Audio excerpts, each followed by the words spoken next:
네, 여러분 안녕하세요. 놀라운 비즈니스 스쿨입니다. 오늘은 하버드 비즈니스 리뷰 2024년 1, 2월호를 간단하게 리뷰해보는 시간을 가져보려고 합니다. 이번 1, 2월호의 주제는 리더십 마인드입니다. 제목에 걸맞게 이번 호에는 리더십을 주제로 한 굉장히 알찬 그런 아티클들이 담겨 있거든요. 어떤 내용들이 담겨져 있는지 하나씩 살펴보도록 하겠습니다. 네, 먼저 이번 호의 커버부터 살펴보도록 하겠습니다. 이번 호의 커버에는 호랑이가 그려져 있습니다. 아무래도 주제가 리더십이다 보니까 거기에 상응하는 어떤 이미지를 찾다 보니까 호랑이를 선택한 것 같습니다. 네, 첫 번째 세션 스팟라이트에는 총 3개의 아티클이 담겨져 있는데요. 3가지 다 이제 리더십을 주제로 한 아티클들입니다. 하나씩 제목을 살펴보면요. 첫 번째 아티클은 일의 흐름을 주도하라. 두 번째는 대응력 있는 리더가 필요하다. 세 번째는 실시간 리더십은 왜 그렇게 어려울까? 그 3가지 아티클들이 스팟라이트 섹션에 담겨 있습니다. 뭐 3가지 다 리더십에 관심 있는 분들이라면 한 번쯤 꼭 읽어볼 만한 내용으로 알차게 그런 내용들이 들어있는데 오늘은 제가 이 3가지 중에 첫 번째 일의 흐름을 주도하라 라는 내용의 아티클을 소개하려고 합니다. 네, 이번 호 스팟라이트에 담긴 아티클 첫 번째 일의 흐름을 주도하라는 컬럼비아 경영대학원 교수 히텐드라 와드와의 아티클입니다. 자, 히텐드라 와드와의 아티클은 리더십을 주제로 한 글인데요. 간단하게 하나를 요약하면 우리 안에 존재하는 5가지 중심 에너지를 활성화하기 위한 25가지 행동을 제안합니다. 그러니까 이분이 말하는 리더십의 컨셉은 뭐냐면 리더십을 어떤 교육이나 훈련을 통해서 배우는 것보다 이미 보유하고 있는 우리의 능력이 있다는 거죠. 그 리더십을 발휘하는 데 영향을 준 능력들이 있는데 그런 것들을 잘 활용하는 것이 훨씬 더 중요하다라는 방향성으로 이제 리더십을 바라봤고요. 그러기 위해서 우리 내부에 존재하는 5가지 에너지, 목적, 지혜, 성장, 사랑, 자기실현 이 5가지 에너지를 적절하게 활용하는 것이 리더십을 발휘하는데 도움을 줄 수 있다라는 게 바로 아, 히텐드라 와드와 교수의 핵심적인 아이디어입니다. 그리고 이 아티클에는 이 5가지 에너지를 제대로 활용하기 위해서 또 각각에 해당하는 25가지 행동을 제안하고 있습니다. 이 5가지 행동을 모두 다 실천할 수 있지만 적어도 하나 이상을 적절하게 사용하면 그것을 통해서 앞서 설명한 5가지 에너지를 활용해서 리더십을 발휘할 수 있다라는 것이 이 아티클의 어떤 전체적인 맥락이자 주제의식이라고 말씀드릴 수 있을 것 같아요. 제가 이 아티클을 보면서 가장 인상 깊었던 측면은 뭐냐면 전체적인 이분이 리더십을 바라보는 관점이었던 것 같습니다. 그러니까 우리가 리더십을 어떤 습득해야 하는 특성, 대상으로 여기는 경우가 참 많죠. 교육이나 훈련을 통해서 리더십을 배워야 한다. 그러니까 내 안에 리더십이 없기 때문에 리더십을 얻어내야 된다라는 컨셉을 우리가 가지고 리더십을 대하는 경우가 참 많이 있습니다. 그런데 이 아티클의 저자인 그 히텐드라 와드와 교수는 그것도 물론 중요하지만 더 중요한 것은 우리 안에 있는 에너지들. 아까 말씀드렸던 5가지 중심 에너지, 목적, 지혜, 성장, 사랑, 자기 실현과 같은 이미 우리가 가지고 있는 에너지를 활용하고 이미 우리가 보유하고 있는 능력들을 활용하는 것이 리더십에서 더 중요하다라고 이야기를 하고 있습니다. 그래서 리더십을 바라보는 굉장히 기존의 어떤 방향성, 관점과는 좀 차별화된 컨셉으로 우리가 리더십을 바라볼 수 있는 좋은 아티클이었다고 생각합니다. 여러분 시간 되시면 한 번씩 꼭 읽어보셨으면 좋겠습니다. 네, 지금까지 일의 흐름을 주도하라 라는 아티클에 대해서 한번 설명을 드렸고요. 나머지 2개의 아티클, 대응력 있는 리더가 필요하다, 실시간 리더십은 왜 그렇게 어려울까? 이 2가지 역시 리더십을 주제로 한 아티클입니다. 간단하게만 설명을 드리면 대응력 있는 리더가 필요하다는 여러분들도 잘 알고 계실 존 코터라는 그 경영학자의 프레임워크를 기반으로 리더십을 설명한 글입니다. 존 코터 하면 변화 관리 모델로 참 유명하죠. 그래서 이존 코터와 이 아티클의 저자가 같이 CEO들을 연구를 해봤습니다.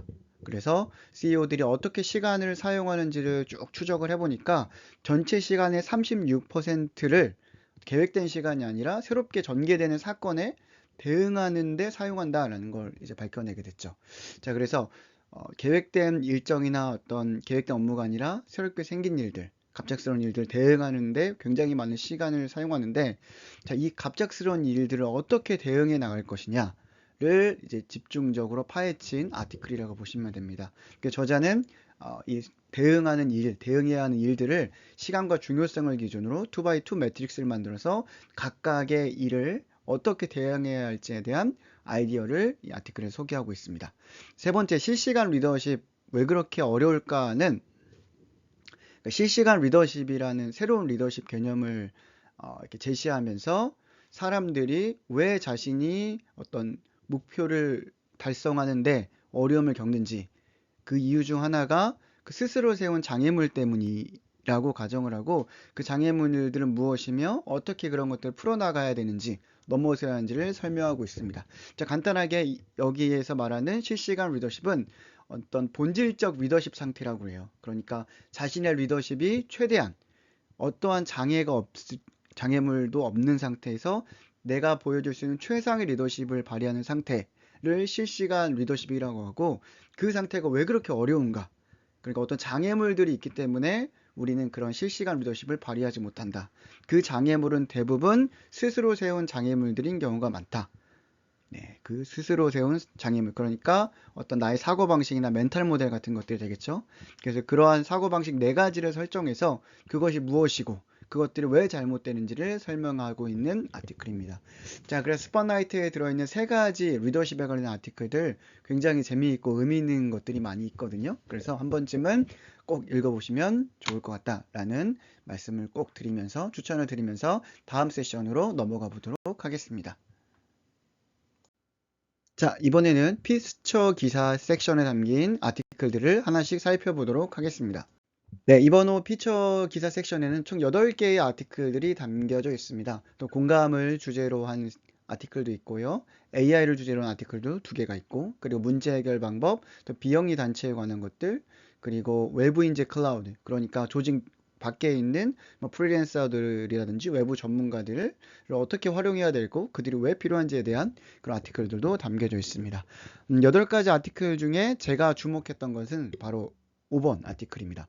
모두를 화나게 하는 조직의 방해물을 제거하라 라는 제목의 아티클인데요. 어떤 내용인지 그럼 한번 잠시 소개해 드리도록 하겠습니다. 네, 이번에 소개해드릴 아티클은 모두를 화나게 하는 조직의 방해물을 제거하라 라는 제목의 아티클입니다. 로버트 서튼이라는 조직심리학자와 허기 라우라는 조직 사회학자가 공동으로 집필한 아티클이라고 말씀드릴 수 있을 것 같고요. 이 두 분은 둘 다 스탠포드 대학교에서 교편을 잡고 계신데, 최근에 얼마 전에 마찰력 프로젝트라는 책을 공동으로 집필하셨거든요. 그 책의 내용을 일부 발췌해서 만든 아티클이라고 말씀드릴 수가 있습니다.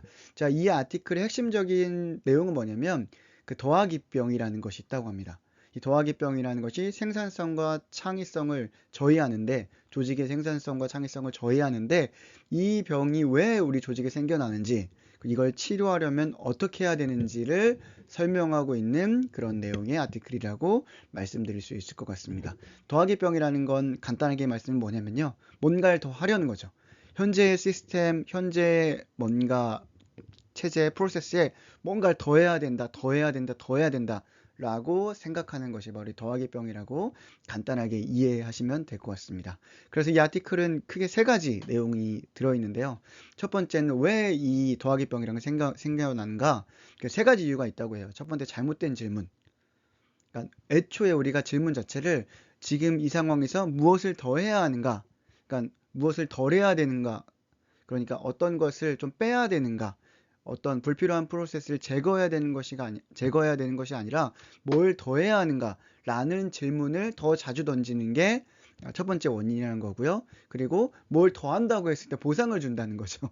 그렇죠. 뭐 새로운 프로젝트를 하겠습니다. 새로운 기능을 한번 개발해 보겠습니다. 뭘 해보겠습니다. 어떤 걸 더 해보겠습니다. 라고 하는 그쪽에 우리의 보상이나 조직에 힘을 실어주는 그런 문화, 이런 것들이 원인이 될 수 있다는 거죠. 그리고 마찰의 원뿔이라는 것이 있는데, 이건 뭐냐면 뭔가를 더 한다는 게 리더 입장에서는 그렇게 어려운 일이 아닐 수도 있지만, 그 조직에 있는 구성원들, 파트너들에게는 새로운 것이 더해졌을 때 굉장히 많은 어떤 일들, 어떤 과부하가 걸릴 수가 있다는 거죠. 자, 이런 것들이 더하기병에 걸리는 원인이다, 이유다라고 이제 이야기를 하고요. 자, 그래서 이것들을 어떻게 치료하냐라는 이야기를 이어서 하는데, 그래서 불필요한 규칙이나 프로세스 등을 파악하고 개선하고자 노력해야 된다. 그리고 리더가 이런 빼기, 더하기 병이니까요. 빼기를 할 수 있는 도구들을 알고 있어야 된다. 뭐 네트워크 등등, 네트워크 빼기, 운동 빼기 등 다양한 도구들을 제안을 합니다. 그리고 그런 도구들을 활용해서 리더가 우리 조직에서 더하기 병을 치료하기 위한 빼기 프로젝트를 실행할 필요가 있다. 라는 것이 바로 이 아티클의 주제입니다. 제가 간단하게 이제 내용을 요약해 설명을 드렸는데, 실제적으로 한번 읽어보시면 굉장히 의미 있는 내용들이 많이 있거든요. 그래서 기회가 되신다면 한번 꼭 읽어보셨으면 좋겠습니다. 특히 우리가 새해가 되면 뭔가를 더 해야 될 것 같은 욕망에 빠져들잖아요. 조직에 뭔가 새로운 시스템도 더 해야 될 것 같고, 뭔가 새로운 뭔가를 더 해야 될 것 같고, 뭔가를 더 문화를 만들어야 될 것 같고. 그런데 뭐 그런 것이 필요 없다는 것이 아니라, 어쩌면 더하는 것이 아니라 우리가 하고 있는 것들 중에서 의미 없는 것들, 불필요한 것들, 무의미한 프로세스들, 그런 것들을 제거하는 과정을 통해서 훨씬 더 생산성이 높아지고 창의적인 조직이 될 수 있을 거다라는 그런 메시지를 주는 아티클이기 때문에 한번 꼭 읽어보시길 권장을 드리고 싶습니다. 네, 다음으로 넘어가 보도록 하겠습니다. 네, 세 번째 세션은 아이디어 워치입니다. 아이디어 워치에는 총 3개의 아티클이 들어가 있는데요. 이것들 중에서 제가 주목한 아티클은 세 번째 아티클입니다. 제라르 베르트랑이라는 어떤 와인 관련된 사업을 펼치는 회사 같아요. 와이너리 비즈니스라는 회사입니다. 물론 저는 와인을 먹지 않기 때문에 굉장히 생소한 그런 회사이긴 한데, 국내에서도 꽤 유명한 알려진 그런 와이너리 브랜드로 알고 있습니다. 자, 이 와이너리 브랜드는 이제 가족 기업이거든요. 할아버지 부모님 때부터 쭉 이어오던 그 와이너리를 이 베르트랑이라는 분이 이어받아서 굉장히 성장을 시켜서 글로벌 브랜드로 키워냈습니다. 그래서 어떻게 글로벌 브랜드를 키워낼 수 있었는지, 가족이 운영하던 와이너리를 그 비결을 설명하고 있는 그런 아티클이라고 보시면 될 것 같습니다. 자, 여기 나와 있는 것 중에서 핵심적인 저의 마음에 와닿았던 문장은 이겁니다. 그러니까 어떻게 가족 기업의 굉장히 작은 가족 기업이었던 와이너리를 글로벌 브랜드로 키웠냐라는 그 질문에 대한 대답이 될 수 있을 것 같아요. 대답이 뭐냐면, 이분이 한 말이 전문가들에게 배우고 나만의 인맥을 구축하고 비전을 설정한 뒤 새로운 방법과 아이디어를 실험하며 이를 실현했다 라고 이야기를 했습니다. 아까 전문가에게 배우고 나만의 인맥을 구축하고 비전을 설정한 뒤 새로운 방법과 아이디어를 실험하며 이를 실현했다 라고 이야기했습니다. 굉장히 중요한 메시지고요. 그러니까 어떤 비즈니스 새로운 브랜딩을 해나가고자 할 때, 특히 2세 경영자분들이나 새롭게 CEO로 취임한 분들이 뭔가 조직이나 브랜드를 리빌딩해가는 과정을 해야 할 때, 그런 프로젝트를 진행하고자 할 때 꼭꼭꼭 정말 되씹어봐야 되는 메시지 같아요. 그러니까 전임 경영자 혹은 우리 부모 세대들과 어떻게 차별화할 것이냐, 그 방법이 이 메시지 안에 그대로 들어있습니다. 그래서 여러분, 이 메시지를 한번 꼼꼼하게 생각하시면서 사업 전략을 세워보신다면은 훨씬 더 높은 수준의 성과를 낼 수 있지 않을까 하는 생각을 해봤습니다. 자, 그럼 마지막 익스피리언스 세션으로 넘어가 보도록 하겠습니다. 네, 익스피리언스 세션에는 총 9개의 아티클이 있는데요. 자, 9개의 아티클 중에 제가 굉장히 재미있게 읽은 아티클은 두 가지입니다. 첫 번째는 피드백에 관련된 것이고요. 또 하나는 노마 카말리라는 어떤 패션 디자이너, 자기 브랜드를 가지고 있는 분 같아요. 자, 이 분의 인터뷰 두 가지였습니다. 다른 아티클들도 굉장히 의미가 있는 것들이고, 또 사람이라는 것이 현재 상황이나 현재 내게 필요한 니즈에 따라서 또 다른 경험을 할 수 있기 때문에 꼭 한 번씩 여러분에게 적합한 아티클들이 9가지 중에 있을 수가 있으니까 한번 꼭 읽어보시길 권장을 드리고요. 제가 인상 깊게 읽었던 아티클 2가지 한번 소개해 드리도록 하겠습니다. 자, 첫 번째는 피드백에 관련된 건데, 딜로이트 컨설팅이라는 유명한 컨설팅 회사가 있죠. 회계 법인이기도 하고 컨설팅 펌을 겸하고 있기도 합니다. 이 딜로이트 컨설팅에서 근무하는 3명의 저자가 공동으로 함께 집필한 아티클입니다. 피드백에 관련한 건데요.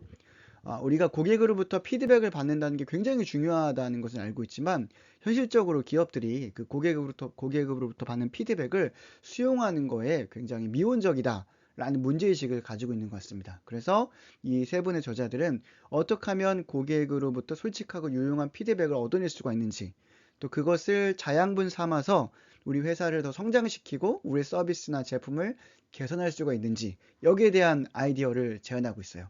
그래서 이분들이 권하는 세 가지 어떤 행동 방안, 어떤 실행 플랜은 뭐냐면 피드백의 목표를 평가가 아닌 개선으로 한번 설정해 보세요. 라고 이제 권유하고 있습니다. 두 번째는 고객의 말보다 행동에 더 집중해라. 그러니까 고객이 어떤 메시지를 말하느냐가 아니라 실제로 우리 브랜드와의 관계를 맺을 때, 우리 브랜드를 대할 때 어떻게 행동하는지를 더 자세하게 바라보라는 거죠. 네, 정말로 중요한 메시지입니다. 그리고 피드백을 수렴하는 것을 정기적인 개입이 아니라 어떤 습관으로 인식해야 된다.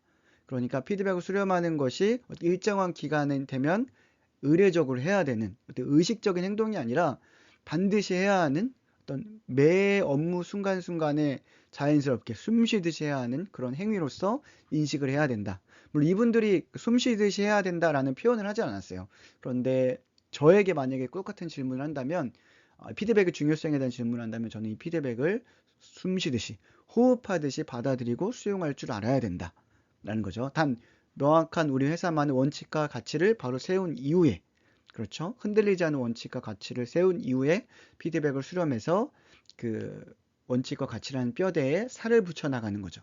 그러면서 고객들이 원하는 고객의 니즈에 맞는 제품, 서비스 이런 것들이 하나하나 완성되어 간다고 생각을 합니다. 네. 자, 그럼 다음 기사로 넘어가 보도록 할게요. 네, 다음 기사는 그 패션 디자이너 노마 카말이라는 분의 인터뷰 기사입니다. 하버드 비즈니스 리뷰를 보다 보면 매번 이렇게 인터뷰 기사가 하나씩 실려 있거든요. 굉장히 뭐 재미있는 분들의 기사가 많이 있습니다. 저도 이분의 인터뷰 기사를 보면서 마음에 와닿았던 말이 이런 메시지가 있더라고요. 그 인터뷰 질문에 대한 답변 아니고 어떤 박스 기사 형태로 이런 메시지가 들어있어서 어떠한 질문과 맥락에서 이분이 이런 말을 했는지는 정확하게는 모르겠습니다. 하지만 이 말 자체가 너무 마음에 들어서 또 뭔가 새해를 시작하는 우리에게 주는 메시지가 강한 것 같아서 한번 뽑아와 봤습니다. 제가 한번 읽어볼게요. 자, 일이 잘못되면 정말 빨리 일어나야 합니다. 주저앉아서 패배감을 곱씹고 있어서는 안 됩니다. 무슨 일이 있어도 계속 나아가야 합니다. 네. 새해를 맞아서 뭔가 뭐 희망에 찬 분들도 계시겠지만 지난 해에 있었던 실패, 좋지 않은 실적 이런 것들 때문에 굉장히 또 어려움을 겪는 분들도 계실 것 같아요. 그런 분들에게 이 메시지를 꼭 전하고 싶어서 한번 여러분들한테 전달해 드리고 싶습니다. 여러분, 패배감을 곱씹고 있을 여유가 없습니다. 빨리 일어나서 앞으로 나아가십시오. 계속 앞으로 나아가 보십시오. 네. 2024년 화이팅입니다. 자, 그리고 마지막에는 이제 피터 드러커와 HBR이라고 해서 과거에 이제 피터 드러커가 남긴 아티클 중에 굉장히 주옥 같은 글들이 많이 있죠. 그런 것들을 하나하나 이제 소개하는 세션이 있습니다. 이번 호 세션에는 이런 주제의 아티클이 담겨 있어요. 지속적으로 성장하는 기업에는 무엇이 있는가? 굉장히 관심이 있을 법한 주제일 것 같아요. 그래서 여러분 마지막에 과연 경영학의 아버지, 경영학의 대가 정말 경영학 하면 빼놓을 수 없는 이 피터 드러커가 왜 이런 말을 했는지 한번 아티클 읽어보시면서 새로운 전략을 한번 구상해 보셨으면 좋겠습니다. 자, 이번 호 HBR에는 여전히 굉장히 의미 있고 재미있는 아티클들이 많이 담겨져 있던 것 같습니다. 제가 대표적인 아티클들, 개인적으로 인상 깊었고 저의 마음에 큰 울림을 준 아티클들을 잠깐 소개를 해봤습니다. 여러분들은 또 어떤 글들이 여러분에게 감동을 줄지 모르니까요. 한번 이번 호를 연구하시면서 여러분의 어떤 비즈니스라든지 여러분의 브랜딩이라든지 여러분의 업무라든지 모든 부분에 여러분이 1월 여러분을 한층 성장시킬 수 있는 그런 시간을 만들어 보셨으면 좋겠습니다. 오늘 굉장히 20분가량 굉장히 긴 시간 동안 이야기를 드렸는데요. 끝까지 경청해 주셔서 진심으로 감사하고 오늘 2024년 첫 번째 하버드 비즈니스 리뷰 1, 2월호 간단한 리뷰는 여기서 마무리하도록 하겠습니다. 끝까지 경청해 주셔서 정말 감사합니다. 저는 다음에 더 좋은 콘텐츠로 다시 한번 인사드리겠습니다. 여러분 새해 복 많이 받으세요. 감사합니다.